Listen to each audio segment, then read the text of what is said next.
हर मुद्दे की तह तक जाने का एक नया जुनून जल्द आ रहा है।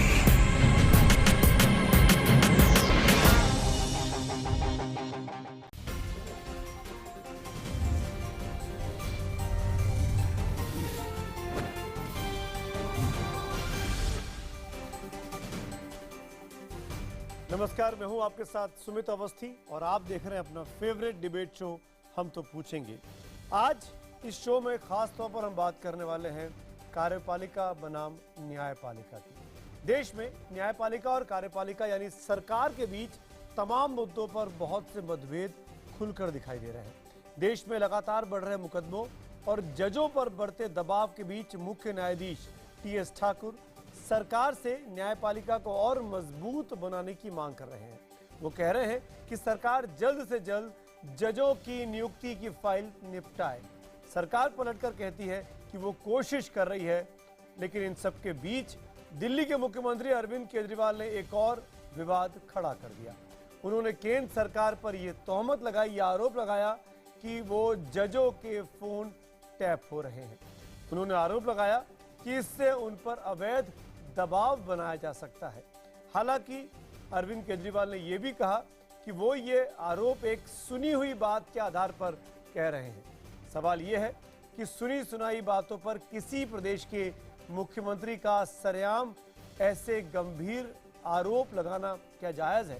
क्या बिना सबूत उन्हें ऐसी बातें करनी चाहिए? हम इस 1 घंटे के शो में इस मुद्दे के साथ साथ केंद्र और न्यायपालिका के बीच जो तनाव चल रहा है जजों की नियुक्ति के मामले में, क्योंकि हजारों वैकेंसीज हैं जजों की पूरे हिंदुस्तान में और लाखों करोड़ों की संख्या में केसेस हैं जो पेंडिंग चल रहे हैं। लेकिन उसके पहले ये रिपोर्ट।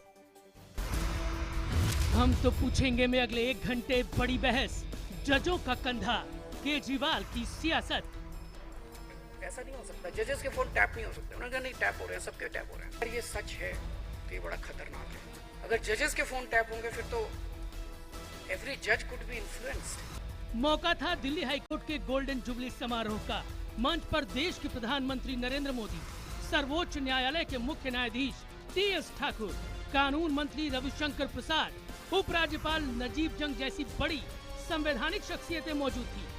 सामने तमाम जज और बड़े वकील बैठे थे और दिल्ली के मुख्यमंत्री अरविंद केजरीवाल ने इसी मंच से ऐसा गंभीर आरोप लगाया जिसने सबको चौंका दिया। 2 जजेस आपस में, यार फोन पे बात मत करना, फोन टैप हो रहे हैं। यार फोन पे बात मत करना, फोन टैप हो रहे हैं। मैंने पूछा, मैंने कहा सर ऐसा नहीं हो सकता, जजेस के फोन टैप नहीं हो सकते। उन्होंने कहा नहीं टैप हो रहे हैं, सबके टैप हो रहे हैं। दिल्ली के मुख्यमंत्री अरविंद केजरीवाल ने जजों की नियुक्ति को लेकर केंद्र बनाम न्यायपालिका के झगड़े को एक नया मोड़ दे दिया।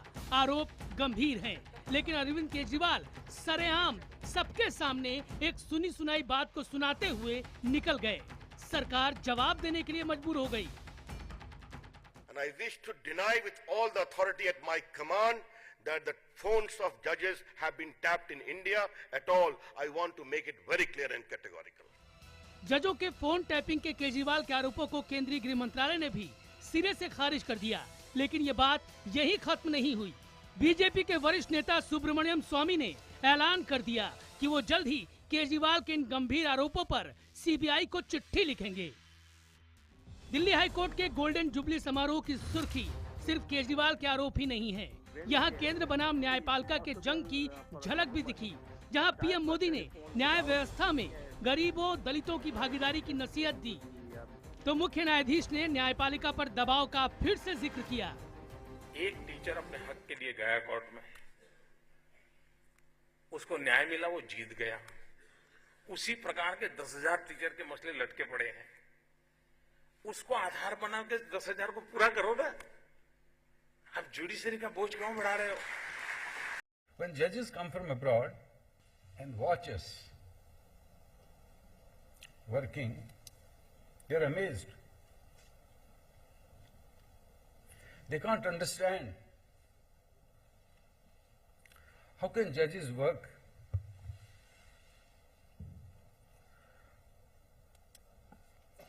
under such stressful conditions? जजों की नियुक्ति पर केंद्र और न्यायपालिका के बीच बहस जारी है, लेकिन इस झगड़े के बीच अब केजरीवाल भी सुर्खियां बटोर रहे हैं। हम तो पूछेंगे में आज का बड़ा सवाल, क्या केजरीवाल का बिना सबूतों के जज टैपिंग का मुद्दा उठाना जायज है?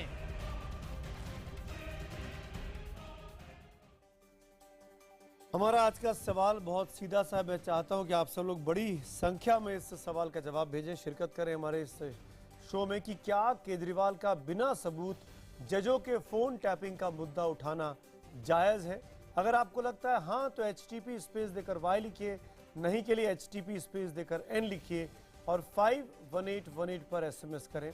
#HTP और # आपकी सियासत के जरिए भी आप अपने सवाल ट्वीट कर सकते हैं IBN खबर के ट्विटर हैंडल पर और IBN 7 के फेसबुक पेज पर। मेहमानों का परिचय कराता हूं। इस बड़ी डिबेट में आज जो बड़ा पैनल मेरे साथ मौजूद है उसमें भारतीय जनता पार्टी के नेता सुब्रमण्यम स्वामी साहब हैं, कांग्रेस के प्रवक्ता अभिषेक मनु सिंह भी मेरे साथ जुड़ रहे हैं, आम आदमी पार्टी के प्रवक्ता आशीष खेतान हैं, लेकिन इनके अलावा 2 पूर्व जस्टिस मेरे साथ हैं। सुप्रीम कोर्ट के रिटायर्ड जस्टिस मार्कंडे काटजू साहब यहाँ स्टूडियो में हमारे साथ हैं और साथ ही साथ हमारे साथ दिल्ली हाई कोर्ट और मद्रास हाई कोर्ट के चीफ जस्टिस रह चुके हैं, प्रेस काउंसिल के चेयरमैन भी रह चुके हैं जस्टिस काटजू। उसके साथ हमारे साथ जस्टिस विक्रमजीत सेन साहब भी मौजूद हैं। सेन साहब भी सुप्रीम कोर्ट के जज रह चुके हैं और वो कर्नाटक हाई कोर्ट के चीफ जस्टिस भी रहे हैं। आप सभी का इस डिबेट में स्वागत है। शुरुआत करूंगा सबसे पहले आशीष खेतान।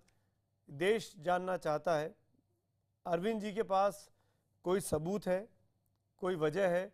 उन्होंने ये बात कही आज और इतने भरी सभा में जहां पर हिंदुस्तान के हुज हू मौजूद थे, वहां पर एक चीफ मिनिस्टर का ये कहना कि वो सुनता है, उन्होंने सुना है ऐसा, क्या ये जायज है सुनी सुनाई बातों के आधार पर आरोप लगा देना? आशीष खेतान।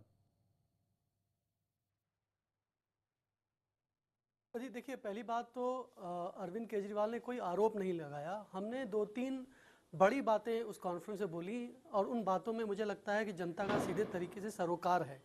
पहली बात यह है कि आज 45 लाख मुकदमे हाई कोर्ट्स में और करीब करीब 2.5 करोड़ मुकदमे लोअर जुडिशरी में पेंडिंग हैं और यहाँ पर गरीब आदमी जाता है, दलित जाता है, पिछड़ा जाता है, न्याय की उम्मीद से जाता है। जिसको सरकार से न्याय नहीं मिलता है वो फिर अदालत की चौखट पे जाता है। कर रहा हूं, लेकिन आज अदालतों में आधे से ज्यादा पद हाई कोर्ट में रिक्त हैं। फोन टैपिंग का मामला जो उठाया अरविंद जी ने और कहा कि 2 जजेस आपस में बात कर रहे थे, मैं उस पर आ रहा था। अगर आप मुझे कहने दें अपनी बात पूरी। आप उस पर आ ही नहीं रहे हैं, आप उसके अलावा बातें बोल रहे हैं, आप उसी पर बोलिए ना।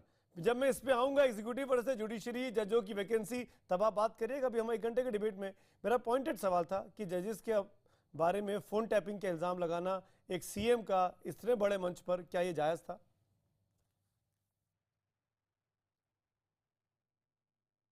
देखिए, फ़ोन टैपिंग को लेकर पहले भी सुप्रीम कोर्ट ने तमाम नसीहतें, गाइडलाइंस दी हैं और मैं आपको बता दूं कि जब 15 साल प्रधानमंत्री गुजरात के सीएम थे तो वहाँ पर, आप भी जर्नलिस्ट हैं, ये बात बिल्कुल आम थी कि चाहे वो जजेस हों चाहे ब्यूरोक्रेट्स हों, सबको ये डर रहता था कि उनके फ़ोन सुने जा रहे हैं। और मैं ये भी बता दूं कि दिल्ली हाई कोर्ट के एक जज की पत्नी के फ़ोन को भी टैप किया गया था। ये बात सार्वजनिक तौर पे कहने की ज़रूरत नहीं है, नाम लेने की ज़रूरत नहीं है, लेकिन बहुत सी बातें ऐसी हैं जिसके बहुत पुख्ता सबूत नहीं मिलते हैं और पुख्ता सबूत होते तो यहाँ मैं आपके डिबेट पे बैठकर आपको सबूत नहीं दिखा रहा होता, मैं खुद ही कोर्ट चला गया नहीं है आशीष। लेकिन अगर एक भय का वातावरण है, से बात करेंगे, भय का वातावरण है, चीफ मिनिस्टर होने के नाते मैं अपनी बात पूरी कर लूं। कोई चाय की दुकान पर, कोई टपरी पर बातचीत थोड़ी हो रही थी। एक राष्ट्रीय बहस का मुद्दा था, दिल्ली हाईकोर्ट का 50वां साल मनाया जा रहा है, हुज हू मौजूद है। मैं गंभीरता की बात कर रहा हूँ, आप मुद्दा उठा रहे हैं ठीक, लेकिन बगैर सबूत के, बगैर किसी, मैं भी गंभीरता की बात कर रहा हूँ, मैं भी गंभीरता की बात कर रहा हूँ। ये कोई चाय की टपरी की बात नहीं है कि 450 जजेस, 1100 की कुल पोस्ट में 450 जजेस के अपॉइंटमेंट 2 साल से सरकार नहीं कर रही है। ये कोई टपरी की बात नहीं है कि सरकार बनते ही 1 महीने के अंदर कॉलेजियम ने 5 नाम भेजे, 4 बांध लिए, 1 वापस कर दिया। गोपाल सुब्रमण्यम का नाम वापस कर दिया, पूरा देश मानता है गोपाल सुब्रमण्यम एक बहुत ही काबिल वकील है, उनका नाम क्यों वापस कर दिया? ये कोई टपरी की बात नहीं है। ये फोन टैपिंग सुनी आप लोगों ने? आप ये जानने की, आप ये मानने की, मैं बार-बार उस सवाल पे लौटूंगा आशीष, जब जितना आप उस सवाल से भागेंगे मैं फिर सवाल पे लौटूंगा। फोन टैपिंग की बात कहां से पता लगी अरविंद जी को, किसने बताया? और मैं आपको भरपूर टाइम दे चुका हूं, 2 जजेस मेरे साथ बैठे हुए हैं। फोन टैपिंग, शिकायत नहीं होनी चाहिए आम आदमी की बात, अगर आप आप अगर ये कहना चाहते हैं कि ये सरकार जुडिशरी को इन्फ्लुएंस नहीं कर रही है, जुडिशरी में दबाव नहीं बनाना चाह रही है, या ये सरकार सिर्फ कानून और नियम से काम करती है, ये सरकार एजेंसीज का दुरुपयोग नहीं कर रही है, इस देश में सारे फोन टैपिंग अब सिर्फ नियम कानून से हो रहे हैं, तो फिर I would say good luck to you and your journalistic sense. There are many things for which you cannot give hard evidence. I'm talking of an atmosphere of fear. सीधा सवाल पूछ रहा हूँ मैं डर के वातावरण की बात कर रहा हूँ. सवाल कर रहे हैं. आशीष, हम साथ में काम कर चुके हैं, आप कुछ भी कह सकते हैं मेरे बारे में, आपको पूरी छूट है, लेकिन मैं आपकी उतनी इज्जत करता रहूंगा आशीष जितना हम पहले करते थे. मैं आगे बढ़ता हूँ. आई एम सॉरी आशीष, आप फोन टैपिंग के अलावा सब बातों पर बात कर रहे हैं. डॉक्टर स्वामी, मैं कह रहा हूँ कि मैं डर के वातावरण की बात कर रहा हूँ, और यही बात दिल्ली के मुख्यमंत्री डॉक्टर स्वामी का रिएक्शन लेके सिंघवी साहब मैं आ रहा हूँ. डॉक्टर स्वामी, आपका ट्वीट मैंने देखा, आपके साउंड बाइट्स मैंने देखे, क्या ये बात ठीक है जो अरविंद केजरीवाल जी ने कही है, और आप क्या इसकी क्या शिकायत करने वाले हैं स्वामी साहब? नहीं, ऐसा मैंने कभी नहीं कहा कि मैं शिकायत करने वाला. मैंने कहा उनको करना चाहिए, और उन्होंने आरोप लगाया. हमारी जो कानून व्यवस्था है या विधि व्यवस्था है, उसमें जो आरोप लगा था वो पहले कुछ पहल करनी होती है, कोई प्राइमा फेसी एविडेंस देनी होती है, उसके बाद ही इसको सीरियसली लिया जाता है. अब इन्होंने कोई ऐसी एविडेंस नहीं दी, और जब उनको कोई संकोच है तो फिर जाकर चीफ जस्टिस से अपॉइंटमेंट लेकर उनसे कह दें कि ये है मेरे पास, और आप इस पर कुछ सो मोटो अपना यानी आप ध्यान आकर्षित कर सकते हैं. तो इस प्रकार से अनेक रास्ते हैं, परंतु इन्होंने ऐसे ही बोल दिया और उसके बाद आप हमसे कहते हैं कि इस पर हमें आगे कार्रवाई करनी चाहिए. ये तो सवाल ही नहीं है. बस स्वामी साहब, ये तो आशीष खेतान तो ये कह रहे हैं कि तमाम एजेंसीज का दुरुपयोग कर रही है सरकार, सीधे तौर पर इल्जाम लगा रहे हैं सरकार. अब वो भी आरोप हो गया ना. आरोप के लिए कुछ ऐसी कोई एक दो बातें बतानी चाहिए. जैसे मैं आप अपना उदाहरण देता हूँ कि जब रामकृष्ण हेगड़े ने, मैंने आरोप लगाई कि वो हमारी पार्टी के पदाधिकारियों की, जनता पार्टी के अधिकारियों की टैपिंग कर रहे हैं चीफ मिनिस्टर के नाते, तो मुझे सबूत पार्टी ने पूछा था, तो फिर मैंने पूरा दस्तावेज दिया था जो टेलीफोन एक्सचेंज में चीफ सेक्रेटरी की जो चिट्ठियां थी, जिसमें उन्होंने नंबर्स दी, इस पर टैपिंग होनी चाहिए section 5 of the telegraph act के अनुसार. ऐसे कोई सबूत दे दे तो फिर हम आगे बढ़ सकते हैं, पर तो हम आरोप में इसको आगे कैसे ले जाएंगे? हमें तो ये बेबुनियाद लगता है. मैं जितना जानता हूं उसके अनुसार कोई ऐसी अवैध टैपिंग नहीं हो रही है. डॉक्टर सिंघवी, क्या अरविंद केजरीवाल सरकार के बीच और जुडिशरी के बीच जो एक तनाव बना हुआ है उसका फायदा उठा रहे हैं? इस तरह की बात कहकर अपनी राजनीतिक उल्लू को सीधा करने की कोशिश हो रही है? अभिषेक मनु सिंघवी जी.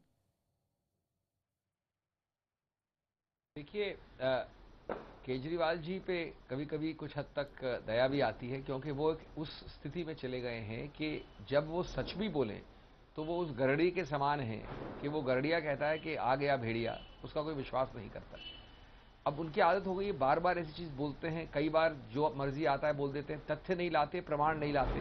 तो अगर ये सत्य भी है तो लोगों को बड़ी विवशता होती है मानने में. Point number 1. पॉइंट नंबर 2, अगर इसमें लेश मात्र भी सत्य है तो हमारे पूरे गणतंत्र, लोकतंत्र के लिए ये एक अत्यंत महत्वपूर्ण मुद्दा है. और मैं सहमत हूं कि इसमें थोड़ा भी तथ्य हो तो एक संवैधानिक पदाधिकारी जो मुख्यमंत्री है उसका एक औचित्य बनता है, उसका एक ऑब्लिगेशन बनता है कि वो तुरंत वो तथ्य सामने रखे. मैं ये भी मानने को तैयार हूं, जैसे स्वामी जी ने कहा कि अगर उसमें कोई फॉर्मल एफआईआर कंप्लेंट की बात नहीं कर रहा, लेकिन कुछ तथ्य तो देश के सामने रखे. वो अगर बिना कुछ बोले, बिना कुछ दिए वो करते हैं तो एक प्रकार से वो एक बहुत गंभीर मुद्दे को वो उसको बहुत हल्का बना देते हैं. जी, मैं वैसे आपको बताऊं, ताज्जुब आपको मैं थोड़ा अचंभित करूंगा ये कह के कि मैं आशीष खेतान से सहमत हूं कि एक भय का वातावरण हो रहा है, एक अवरुद्ध करने का, ऑब्स्ट्रक्ट करने का वातावरण हो रहा है न्यायपालिका के प्रति. लेकिन साथ साथ मैं आपसे भी सहमत हूं कि ये मुद्दा नहीं है, मुद्दा है फोन टैपिंग का, जो अत्यंत गंभीर है. उसके लिए कोई तथ्य नहीं दिया गया है. बिल्कुल. और ये बात भी इसमें एक खुला सच है जो सब लोग जानते हैं, ओपन सीक्रेट है, कि प्रयत्न किया जा रहा है कि न्यायपालिका में कुछ ऐसे व्यक्तियों को रखा जाए जो सिर्फ न्यायपालिका के कोलिजियम द्वारा ही चुनावित न हो, और उसका बहाना बनाया जा रहा है एमओपी का. उसके लिए उच्चतम न्यायालय में जिस प्रकार से चुनौती दी गई, सीधा फर्स्ट लॉ ऑफिसर ने कहा कि मेमोरेंडम ऑफ प्रोसीजर का मुद्दा अभी तक फाइनल नहीं हुआ। तो ये सब तौर तरीके अपनाए जा रहे हैं, लेकिन ये कोई भी चीज जी मुख्यमंत्री को अधिकार क्षेत्र नहीं देता ये कहने का कि मैं आपका फोन टैप कर रहा हूं, जब तक कि उनके पास कोई ऐसे तथ्य ना हो। ठीक है, जस्टिस काटजू, एक आपका रिएक्शन जरूर लेना चाहूँगा। क्या जजेस के फ़ोन टैप होते हैं? कभी ऐसी बात आपके सामने आई जब आप काम कर रहे थे? देखिए, केजरीवाल जी को मालूम नहीं है जुडिशल सिस्टम कैसे ऑपरेट करता है। मैं आपको बताता हूँ, कभी कभी कुछ शिकायतें होती, गंभीर शिकायतें होती हैं, कोई जज रिश्वत ले रहा है, तो उसमें जो गवर्नमेंट एजेंसीज हैं, इंटेलिजेंस एजेंसी, वो जाती हैं चीफ जस्टिस ऑफ इंडिया के पास और कॉन्फिडेंशियली बात करती हैं कि साहब ये ऐसी ऐसी रिपोर्ट्स आ रही हैं, आप अगर इजाज़त दें तो इनका टेलीफोन हम लोग टैप करें। और चीफ जस्टिस ऑफ इंडिया जब परमिशन देता है तभी टैप होता है। मैंने खुद, अब मैं अपना उदाहरण दूं, एक बार मैं सुप्रीम कोर्ट में जज था जब chief justice of India Kapadia थे, तो मैं इलाहाबाद गया था, मेरा होम स्टेट है यूपी। तो वहाँ मुझे कई सीनियर लॉयर्स ने 3 मोबाइल नंबर्स दिए जो agents of some senior Allahabad high court जज, जिसके खिलाफ शिकायतें थी कि वो रिश्वत ले रहा है। तो मैंने वो 3 mobile numbers of agents, एलिज्ड agents of that senior high court जज, मैं दिल्ली वापस आके मैंने कपाडिया साहब को उनके चेंबर में जाके दिया। मैंने कहा इसको आप इंटेलिजेंस से टैप कराइए। बाद में कुछ हफ्तों के बाद उन्होंने कहा हमने कराया और पाया आपकी बात बिल्कुल सही है, और नतीजा हुआ वो सीनियर जज नॉर्मली हो जाते कहीं किसी हाई कोर्ट के चीफ जस्टिस या सुप्रीम कोर्ट जज, उनको नहीं बनाया गया जी। कुछ महीनों में रिटायर हो रहे थे तो कुछ और एक्शन नहीं लिया गया, मगर उनको प्रमोट नहीं किया गया। तो मैंने ये कभी कभी टैप होते हैं, मगर that always with permission of chief justice of India. बिल्कुल। जस्टिस सेन साहब, जो बात अरविंद केजरीवाल जी ने कही, आपको लगता है कि ऐसा माहौल है देश के अंदर, जो बात आशीष खेतान भी कह रहे हैं कि एजेंसीज का मिसयूज किया जा रहा है, भय का वातावरण बनाया जा रहा है, क्या इस माहौल में जजेस के फोन टैप हो सकते हैं, जो एक एप्रीहेंशन है आम आदमी पार्टी का, क्या आरोप है?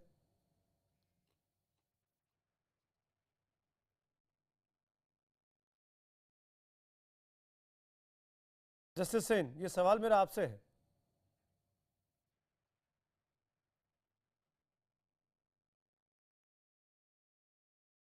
आवाज नहीं है। आपको मेरी आवाज आ रही है जस्टिस सेन? अब आइए, फरमाइए। मैं बहुत सीरियस सवाल पूछ रहा हूं कि क्या आपको पता लगा कभी ऐसा, जो बात आज अरविंद केजरीवाल जी ने कही कि जजेस के फोन टैप होते हैं, क्या इस तरह के आरोप में दम है? ऐसी कोई जानकारी आपके पास, कोई एप्रीहेंशन आपको कभी पता लगा कि देश में भय का माहौल बनाया जा रहा है इस तरीके से?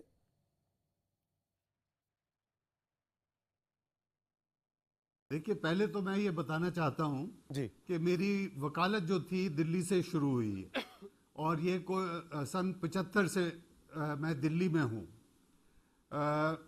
मैंने अब तक ये नहीं सुना, ऐसी अफवाहें ज़रूर होती हैं, रूमर्स होते हैं, पर मैंने कुछ इसमें सीरियसली एक्यूजेशन नहीं सुना। अब मैं ये बताना इस पे थोड़ा गौर कीजिए कि अफसर कौन सा था। अफसर था 50 years of Delhi high court ji. वो सेलिब्रेशन का समय था, और ये इस टाइम पे ऐसी चीज उछालनी मोटिवेटेड लगती है। और फिर बोला क्या गया था कि मैंने किसी को सुना वो ये कहते हुए कि जजेस के टैप हो रहे हैं। अब ये तो सबूत नहीं है, ये वाइल्ड एक्यूजेशन है, थोड़ा सेंसेशनलाइजेशन होता है, जो कि जुडिशरी ऑलवेज सेंसेशनलाइजेशन से दूर रहती है। और अगर पॉलिटिक्स में कोई 2 ओपिनियन है तो वो रहेंगे।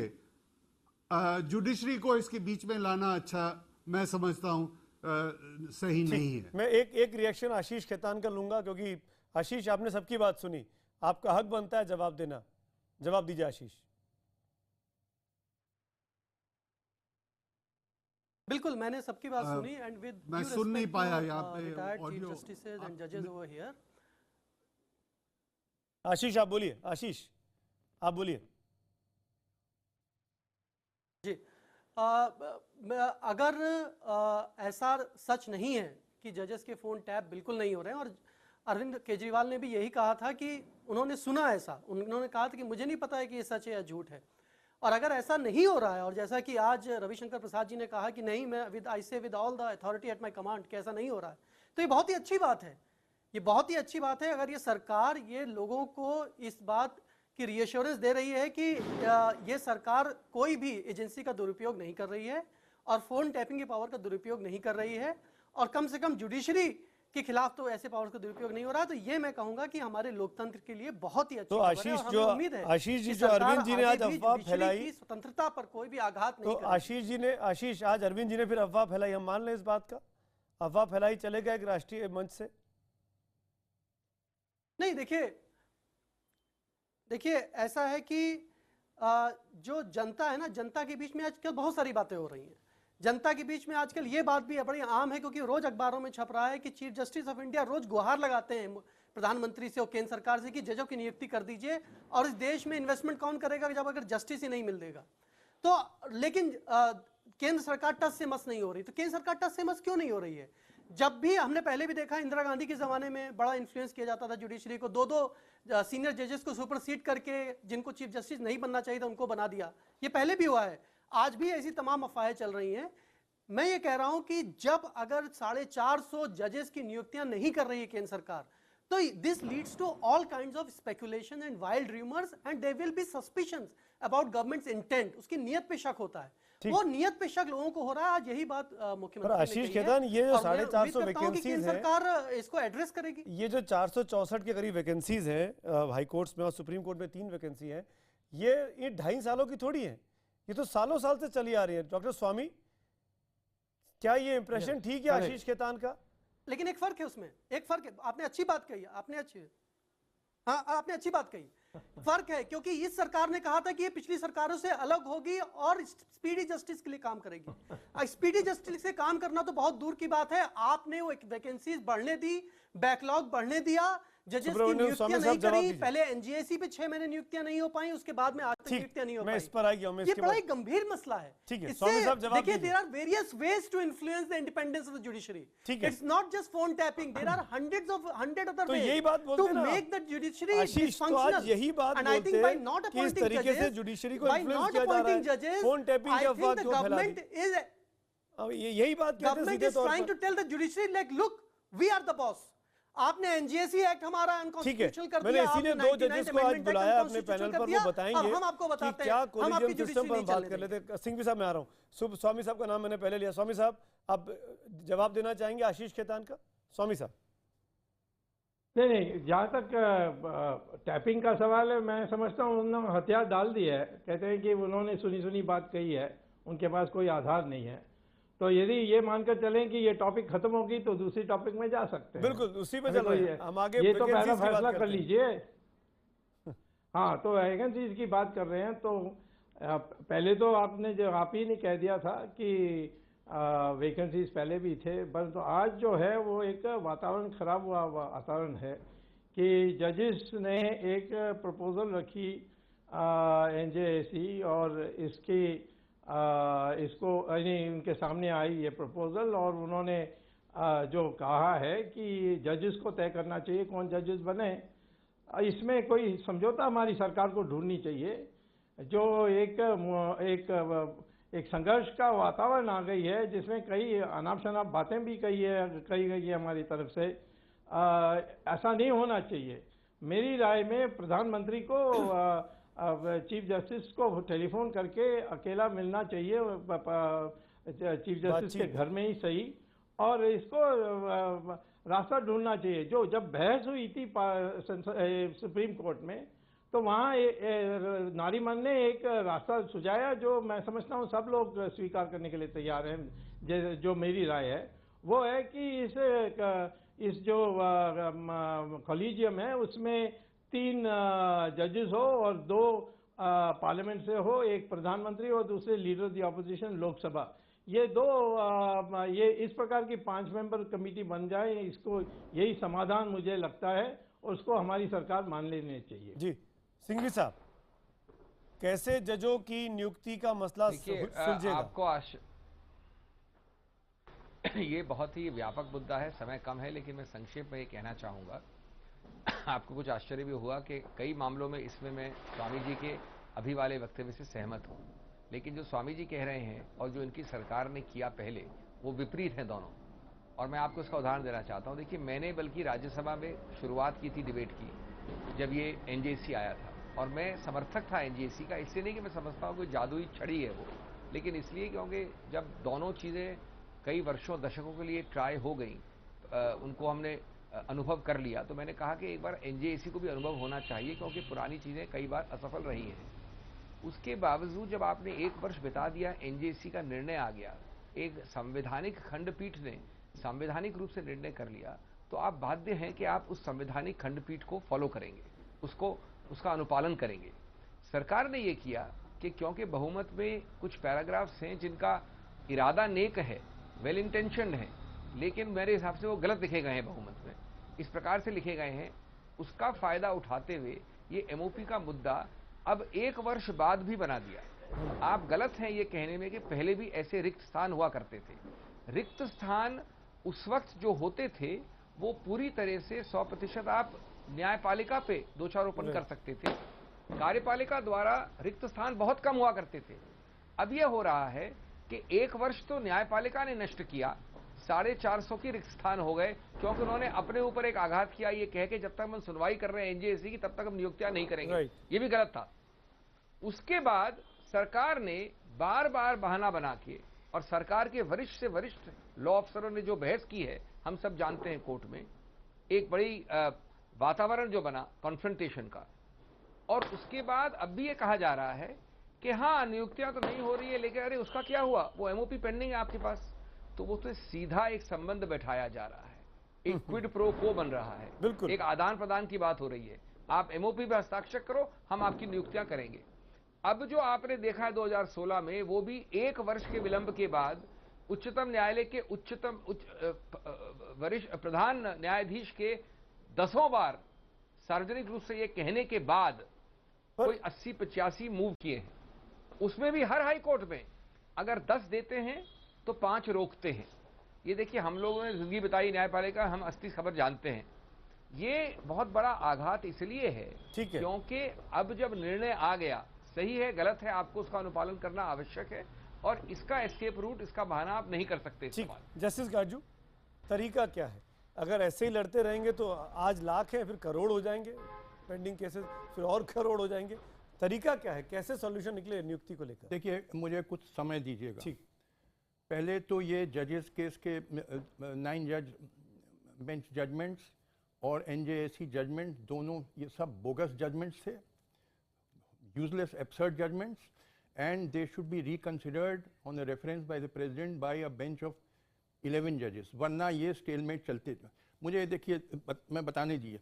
देखिए, आर्टिकल 145 क्लॉज 5 कॉन्स्टिट्यूशन में लिखा है कि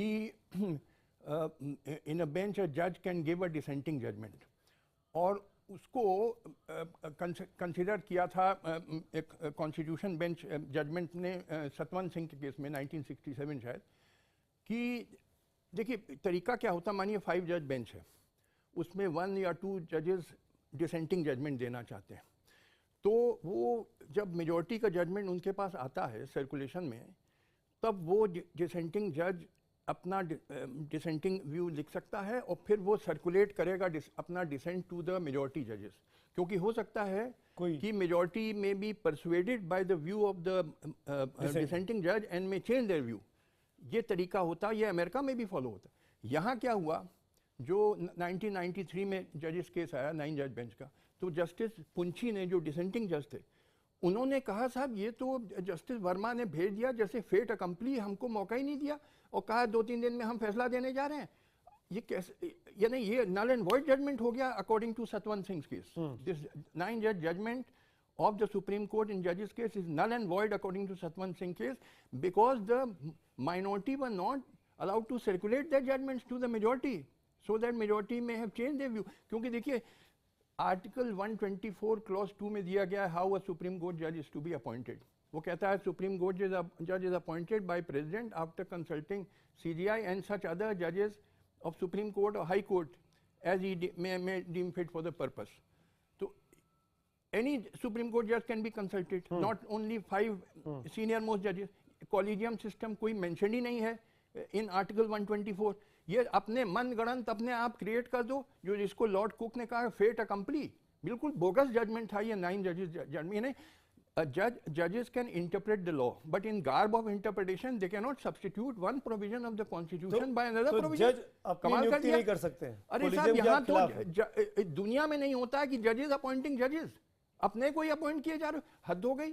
यानी these things are done by consent. You cannot keep the executive totally out of the process of appointment of judges.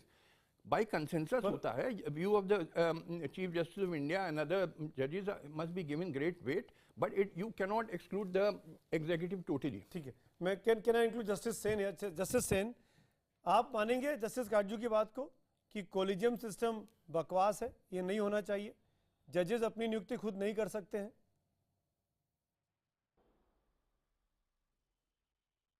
पहले तो मैं ये कहूंगा कि काटजू साहब ही हैं जो कहेंगे कि इतनी बड़ी संख्या की बेंच जो थी और उन्होंने जो निर्णय दिया था वो बोगस है. अब ये मुझे समझ नहीं आई ये बोगस कैसे हो सकता है. खैर उधर से आगे चलते हैं. पहले जो थी अपॉइंटमेंट वो किसके हाथ में थी? चीफ जस्टिस के हाथ में थी थोड़ी बहुत, या किस तरह कितनी एक्सटेंट की टॉक होती थी एग्जीक्यूटिव के साथ और चीफ जस्टिस के साथ, उसका डिटेल्स नहीं मालूम. पर एफर्ट ये था कि जो निर्णय लेंगे वो सिर्फ एक इंसान पे नहीं होगा, उसको वाइड कीजिए उससे. और इसलिए ये कोलिजियम आई.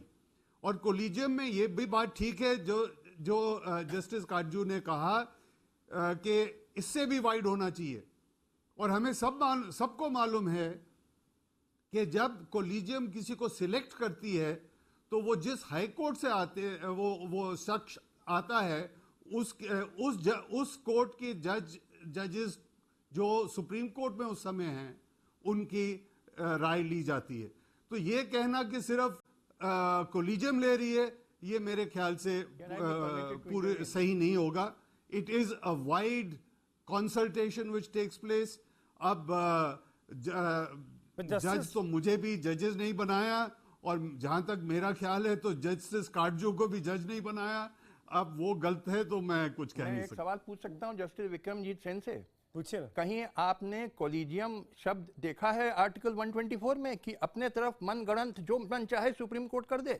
कैन द जजेस in the garb of interpretation substitute article 124 by another one article 124 of their own creation? I thought the constitution can only be amended by parliament under article 368. But is it your view that in the garb of interpretation Supreme Court can do anything it likes? It will in चौधराहट है, कोई दादागिरी है, जो मन चाहे बाएं दाएं लिखे जाओ. कॉन्स्टिट्यूशन में कुछ लिखा है, तुमने ठीक बिल्कुल जो slate of hand Lord cook ने कहा है कि ये तो जादूगरी कर दी तुमने. कॉलेजियम सिस्टम कहीं मेंशन है? विक्रमजीत सेन बताएं हमको कहीं कहां से आ गया collegium system? Justice Sen please respond.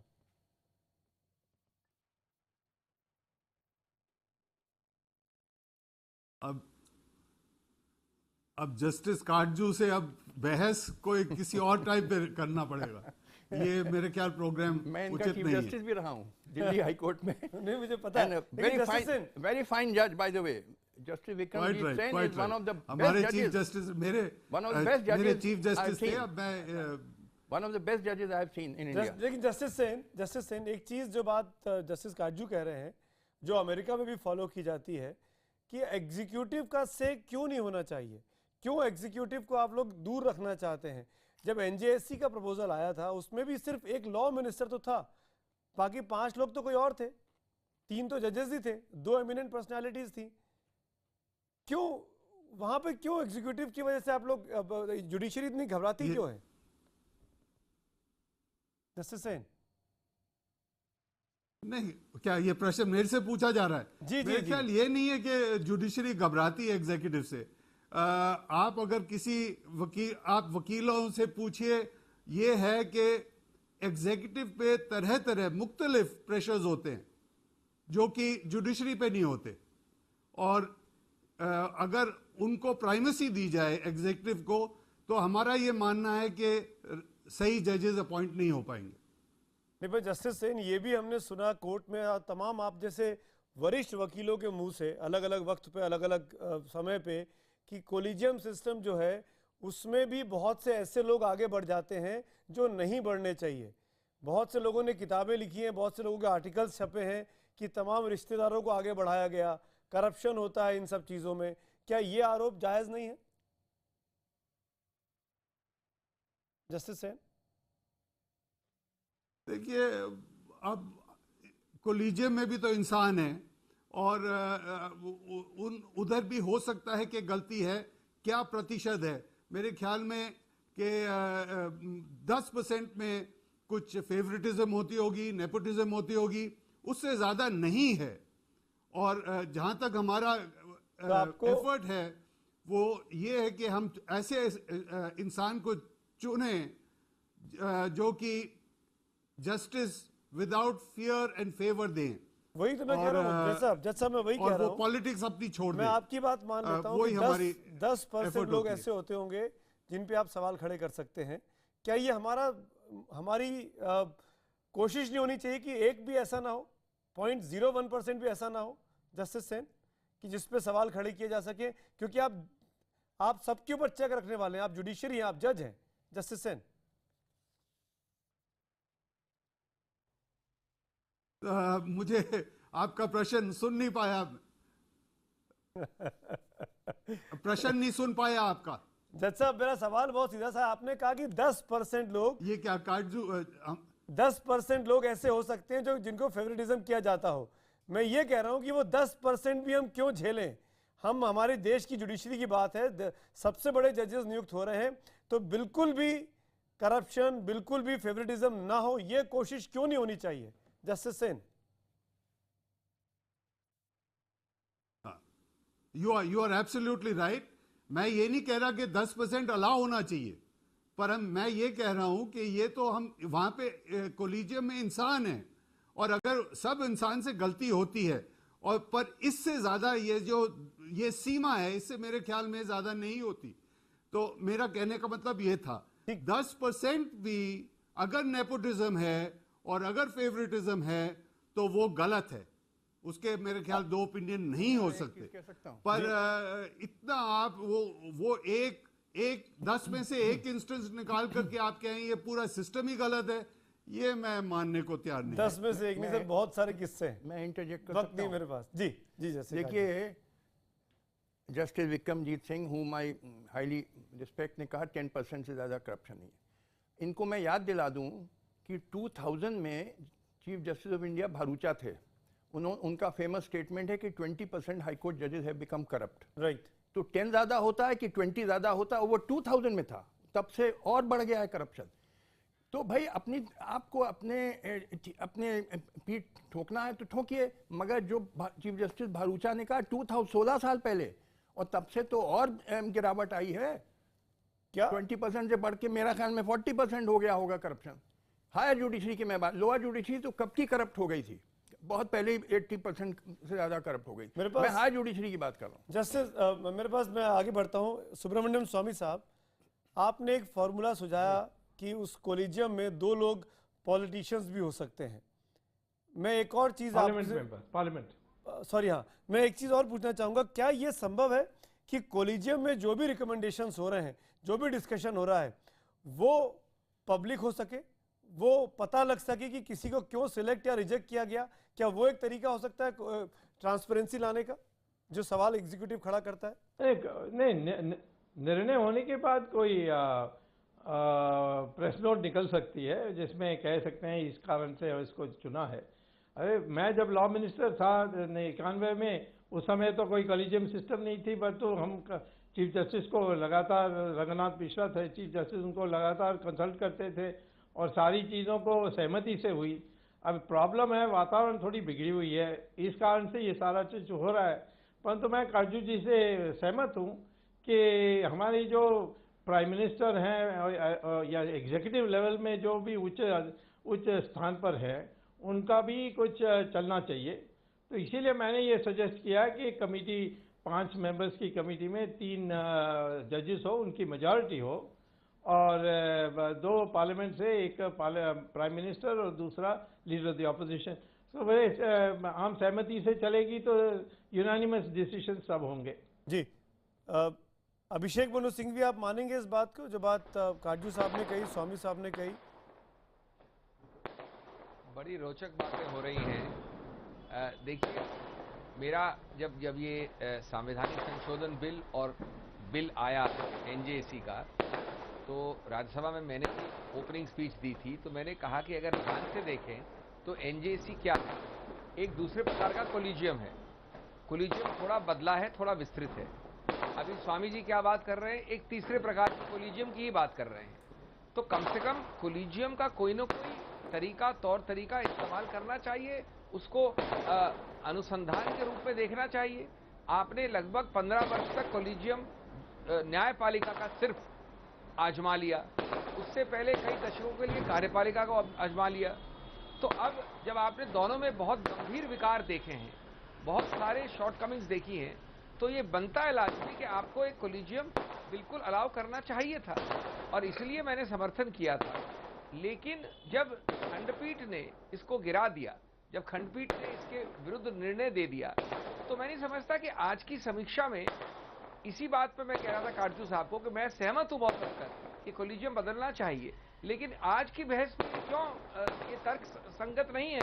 इसलिए नहीं क्योंकि आज की बहस में निर्णय आ गया है, उसी संविधान जिसकी चुनौती, जिसकी दुहाई दे रहे हैं काटजू साहब, उसके अंतर्गत जो भी निर्णय है वो बात है हमारे ऊपर। काटजू ये भी सुझा रहे हैं सिंघवी साहब तो आप कि हमको 11 मेंबर बेंच बनानी चाहिए और ऊंची बेंच में जाना चाहिए।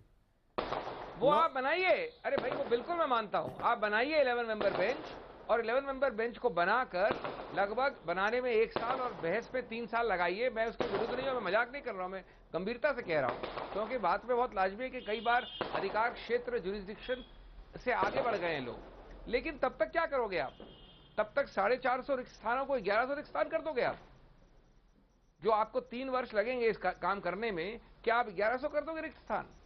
मूल मुद्दा ये नहीं है। आज काटजू साहब कह रहे हैं मूल मुद्दा नहीं है। मूल मुद्दा इसलिए नहीं है कि आज आपको जो सिस्टम है उसके अंतर्गत नियुक्तियां करनी है, और उसमें बाध्य है आपके ऊपर कि आप बिना एमओपी का एक बहाना बनाएं, नियुक्तियां होने दें। गलत सही जो भी है, आज का कानून हमारे संविधान के 171, 141 और 142 के अंतर्गत बाध्य है। एक लास्ट तो क्यों बहस हो रही है? ये लास्ट कमेंट एक आशीष खेतान को, जस्टिस काटजू फिर आपका। आशीष खेतान, पहले मैं आपके पास आना चाहूंगा। अरविंद ने आज ये भी कहा, अरविंद केजरीवाल जी ने उस मुख्य सभा में, कि एग्जीक्यूटिव के आने से दखलंदाजी बढ़ जाएगी, एग्जीक्यूटिव बिल्कुल नहीं होना चाहिए, जुडिशरी बिल्कुल इंडिपेंडेंट होनी चाहिए।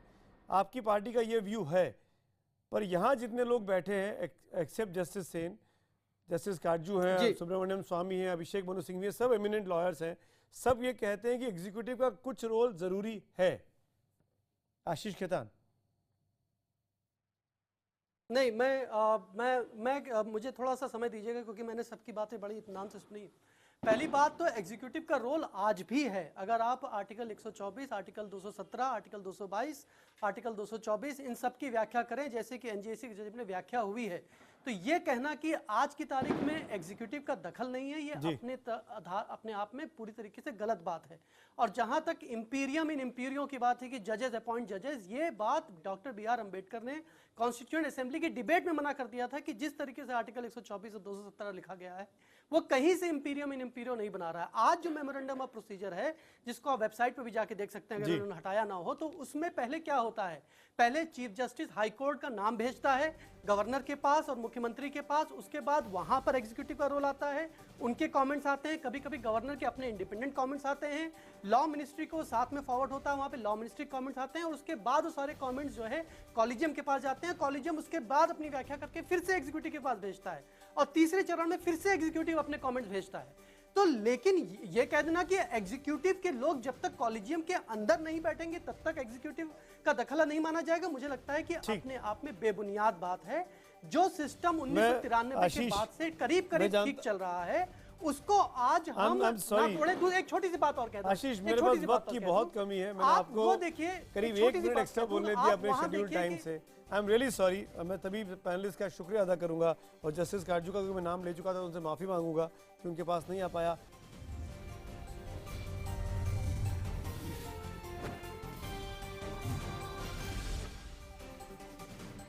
ब्रेक के बाद आपका एक बार फिर से स्वागत है और वक्त है एसएमएस के नतीजों को दिखाने का। हमारा आज की बहस चल रही थी जजेस बनाम एग्जीक्यूटिव को लेकर। हमारा सवाल था कि क्या केजरीवाल का बिना सबूत जजों के फोन टैपिंग का मुद्दा उठाना जायज है। हमें हजारों की संख्या में एसएमएस और आपके जवाब मिले हैं। केवल 22% हाँ बोलते हैं, 78% नहीं बोलते हैं। और वहीं ट्विटर पोल के नतीजे में 80% लोग नहीं बोलते हैं।